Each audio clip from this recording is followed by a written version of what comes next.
So, hi Nick, how are you doing today? Great. How are you? I'm so good. Thanks for doing this for me.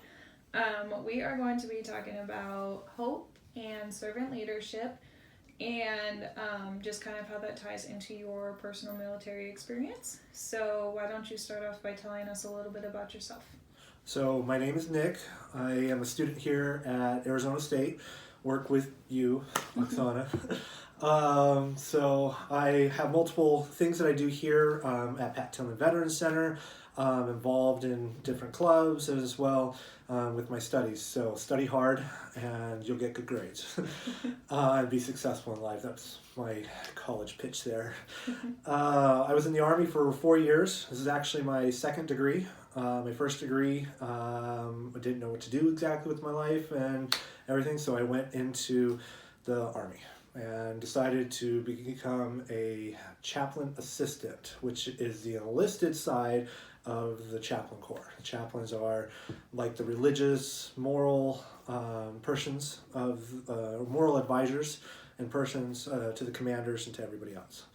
So, and I was the backhand, like in the background doing a lot of steps, but I usually helped the chaplains, in their missions. Good. All right. So, what is your why behind your military service? Why'd you get into it? There's, well, a good way to describe it is like physically, I needed something more.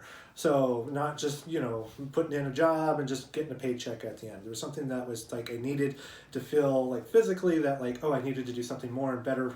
And I grew up actually in a military family. My dad was in the Marine Corps. My brother was in the Marine Corps. Both my grandfathers had served in the Korean War. So we have this long military heritage in our family. And so that was one thing that the military became familiar, especially when I was looking for something more instead of just getting something that was just a paycheck. But then also, I wanted to do something that was more impactful. Instead of just holding a gun and shooting the bad guys, well, what about the people who are coming back? What about the guys who are still in who need help?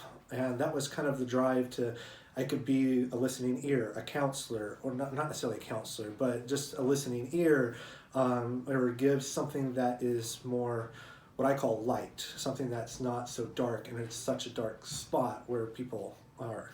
And so I like to provide that light. And that's kind of like the main drive that woke me up every morning to go to work. Awesome. So, would you kind of describe that light as hope? And if not, how would you define hope? So I'll go with my definition of hope is seeing or having something look forward to the future. So yeah, you want those good grades. It requires the work to get in there, but you have to keep seeing that good grade in order to get it. And so it's that drive behind it. So that light is it is hope itself. It's that definition of seeing something to the end. So a good example of this in my work was I was trained on suicide prevention and intervention. And there was a couple times where soldiers who have PTSD, they talk about their experiences or life hits them really hard out in wherever they're at. I was in Korea at the time for the one case that's in my head, but I can't go into details.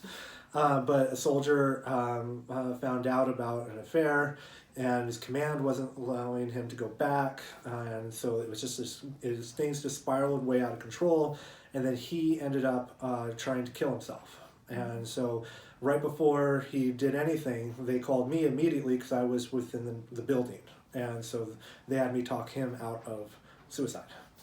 And so with that, I kind of provided that light that allowed him to see that there was something worth living for, and that's hope.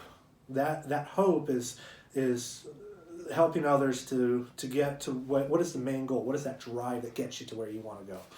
And it's not the destination, it's always about that journey getting to there. So for being that we were in the chaplain corps and religious, so for Christians that's the next life, for Buddhists that's their nirvana, for others that's whatever it is defined by you and the tenets of your faith. But it's always that getting to that point, that higher place of being, and that's what hope is. Yeah, no, that's you tied it in very nicely to one of your experiences. So, kind of on that same story, how do you kind of define servant leadership, and then how did it tie into dealing with that type of situation? So servant leadership is something big in the chaplain corps, that I wasn't doing my job unless the chaplain was out in the field doing his. Mm-hmm. And so that was my gauge of how well I'm doing my job. Is if the chaplain was sitting behind the desk, that was wrong. He needed to be out there with the soldiers. And there's work tensions that come into that. Like sometimes I've had to remind chaplains, sir, your job is out there, not here. Mm-hmm. Let me do my work here, and I'll go do I'll help you over there. Mm-hmm. And that was always the key thing. So what's great about that is that I was always focused on the soldier, being in the Army, and that they were always wanted to have people there. And the first sergeants, the personnel who's in charge of all the enlisted side, they came. They were very clear about wanting me to help the soldiers. Not necessarily the chaplain was there for serious situations, but they saw that if you wanted to get something done, you had to go through me in the chaplain's office. Mm-hmm. And that wasn't just some kind of power trip. That was me trying to help them. That, there's suicide intervention. There's things out there that's helping. There's always a solution to a problem that that you might not be able to think of. So there's always something to reach out for. And for us, that's the chaplain's office. We are the servant leaders. We are there among the sheep. That's one of our symbols is the sheep herder, mm-hmm. And the sheep staff. And so that you can herd the people. There's not they're calling people sheep, but I mean you're out there among the sheep. You're out there among the soldiers, mm-hmm. and that was always been again something that's at my core.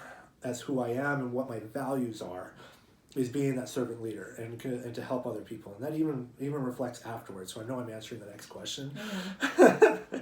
But I mean, even right now at ASU, that's still the core. Mm-hmm. That's still who I am, is going out and helping others. So there's veterans that I can talk to here. There's people that I can say to who are just from first time away from home, mm-hmm. and I can explain what was it like for me when I was first out away from home.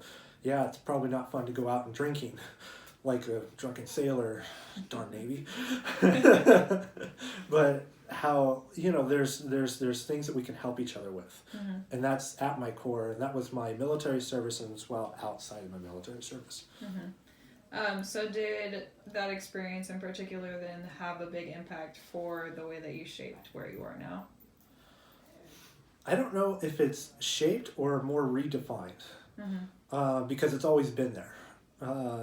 Growing up in a military family, I learned pretty early on it's about the family core itself. Like the family takes care of itself, and that you also have bigger families. Like you have your core nuclear family, mom, dad, brothers, sisters, all that. But then you also have your Marine Corps family, your military family, the outside community. Then you have like church and out that community. Mm-hmm. Like you have pockets of family that are everywhere. And I also grew up mostly in the South. So I had like 6 mothers no matter where I went. So I couldn't do anything wrong because there was always within 10 feet of me somebody who's going to put me right. Mm-hmm. And that's always been a sense of community, is that we help each other out. That I'm going to help another person make good and right decisions, well as they're also going to help me make good and right decisions. Mm-hmm. So that's kind of like in the military, it got practice. Mm-hmm. How to do that. And then out again, when I'm out in the civilian world, it became a different kind of practice, but still it's the same thing. Like I'm still reinforcing and doing the same thing that's at my core, which is helping other people and being that servant and offering hope. So you're saying for these students who are a little bit younger that you have to keep practicing these type of character traits and living these experiences and moving about that way? Yes. Well, I would say virtue like that, like hope and the servant leader, is going to be like a muscle. Mm-hmm. You're gonna have to do it again and again because, if you know you have the genes to be an alcoholic, right? And you know that it's going to be a problem from family history and your own behavior.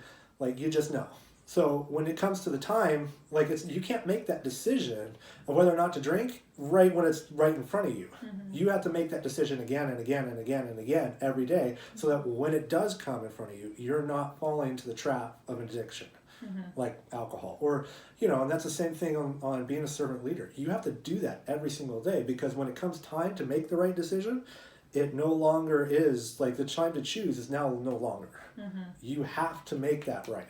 You have to make that every single day, and it starts today. It's like the parable, not parable. It's like the saying: when's the best time to grow a tree? 20 years ago. When's the second best time to grow a tree? Today. So do it today. Do it today. That is what I try to tell my students with their homework every single week. Do your homework, yes. As a college kid, do your homework, please. High school and college. Yes. I mean, just like if you want to be successful, it starts today. It doesn't start when, 9 o'clock and you have an hour to do your homework. So. Unlike these interviews. No, that's awesome. All right, so kind of just any last words, any last advice for these students that are going into these type of fields and, just graduating high school, all that good stuff. I'm thinking about when I was that age. And it seemed like life was so much ahead of me, and there were so many decisions, there's so many things going on. And I would say, find out who you are now, because it makes it easier later. You don't have to question whether or not you want to do this or that. Like, really understand what is your values. Like, know that.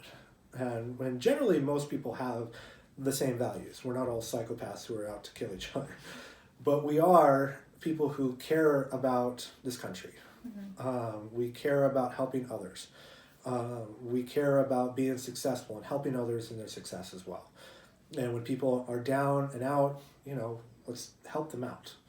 So those, I'm assuming, are the same values, the same things that these students have.